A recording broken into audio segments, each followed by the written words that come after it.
Hello everyone, good evening. This is Prince from Technogeeks. I hope all of you are doing good. So today basically we are going to discuss about object-oriented features in Python, as you know, where we left yesterday. I hope my voice is audible and my screen is also visible. Yeah, thanks for confirmation in the chat window. So here we are going to discuss about object-oriented programming. So you know Python is object-oriented programming. Python is one of the programming language that is based on object-oriented programming. Features. So what all features we have to explore here? We will see what exactly the object is. We will see what exactly the class keyword is. We'll find some attributes, some methods, inheritance property, polymorphism, and some special methods. But before I start this, initially I will go with only object, class keyword, attribute, and method now. Fine. And then we will do some exercise on the basis of this. Let's see. So here you can see I use this class keyword and then I have given the name of the class as sample. So what do you understand by class basically? In a simple language, we can say a class is a collection of methods and attributes. Where attributes are class level variable, like here you can see A and B I define, and method you can see I define name func. Okay, so there are two variables which I define in this class along with one of the function, and I'm going to use this class with the help of the object. So there I created two objects for the same class name S1 and S2. So S1 is one of the object, S2 is one of the object that I created for the same class. As I just defined the class definition only once, that is, this is the one, and I'm using this class twice. So simply an object can utilize the functionality that you define in the class. So a class can contain attributes, a class can contain methods. You can see A and B are attributes and func is a method. So whatever I highlighted in red color, those are the attributes. Whatever I'm highlighting in green color, those are the methods. Like there is one method. And then I also told you about one of the keyword class that I'm using with sample. So I hope you can correlate these points. The last one which I want to explore here is in purple color is object. Here you can see S1 and S2 are object. So what does it mean? I will again give you a quick recap. When you create a class, then class is one of the reusable component that you can use as many times as you want by just creating the object. So for example, here you can see I just ran the code, you know, the shortcut is shift enter. And here I'm using this class by creating two objects. So here you can see this is the first input, this is second input, this is the third input to the system I provided. And then via S1, I tried to call the func. So what exactly self is doing here? As you have seen in the previous sections, like whenever you define any variable, then there is something known as scope of the variable. So A and B are the variables which are not defined inside the function. So how to call it inside the function? I'm using self keyword everywhere so that I can call these two variables inside the function from class level. So there are two variables at class level that I'm calling inside the function. So for that, I'm using the self as a keyword. And the self keyword you can replace with any other word. Like in Java, you know, there is this keyword here. Also, we have a standard name self keyword that allows you to bind the variables across the class within multiple functions. Clear? Makes sense? Now, if I check the type, you know, there is one of the function name type in Python that allows you to check the type of any object. So if I check the type of S1 and type of S2, you can see type of S1 and S2 are coming as sample. If I ask why, so the simple answer is S1 and S2 created as object of sample class. Here we go. Correct. So that is the reason you can see the type is coming as sample, and you know sample is a class. What is the meaning of this main? Basically the current session I'm running is main, but don't worry, when we will discuss about packages and modules, you will get to know about it easily. So I told you for sample class when I created two objects named S1 and S2, then how to call this function. Now I'm going to tell you about how to call the class level attributes inside the function with self keyword, something we have already discussed. So I'm going to tell you about how to call these via object. So just see what I'm doing.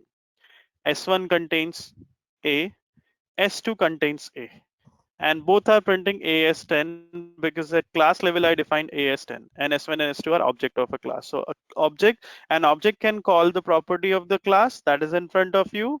Now see, this is something important. For S1 I changed the value of A to 200. So here you can see the value of A changed to 200 for S1, but for S2 it didn't change. It is still same.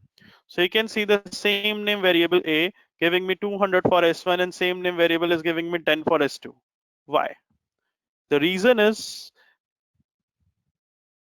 variable have their copy for a particular object and objects have their own separate copy of it. What does it mean?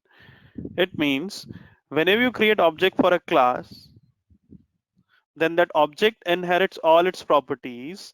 And if in case you define any class level variable, how many copies will be created of that? That totally depends on how many objects you create for it. So we have separate copy of A as well as of B for S1 and separate copy for S2.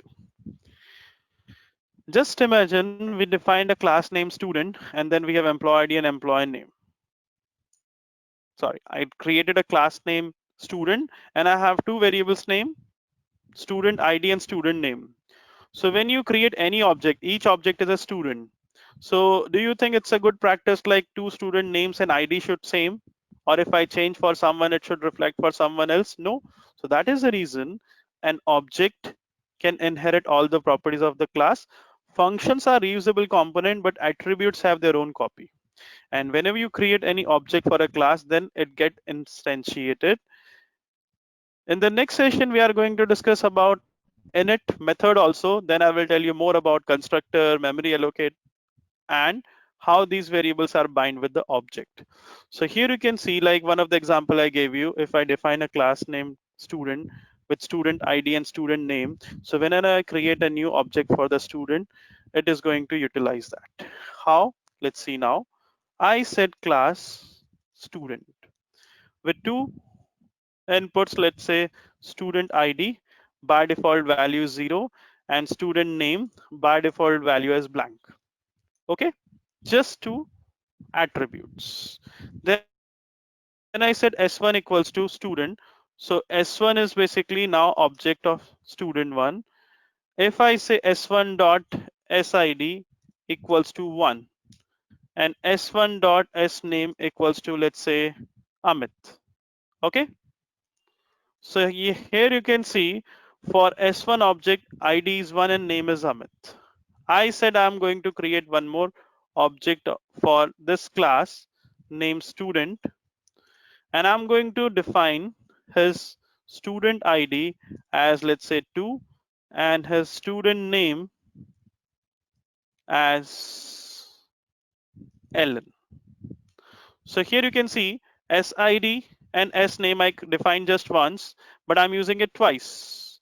So here if you try to find the values, you will find S1 has student ID as 1 and S2 has student ID as 2. So for the same variable, we have different values for the same attribute.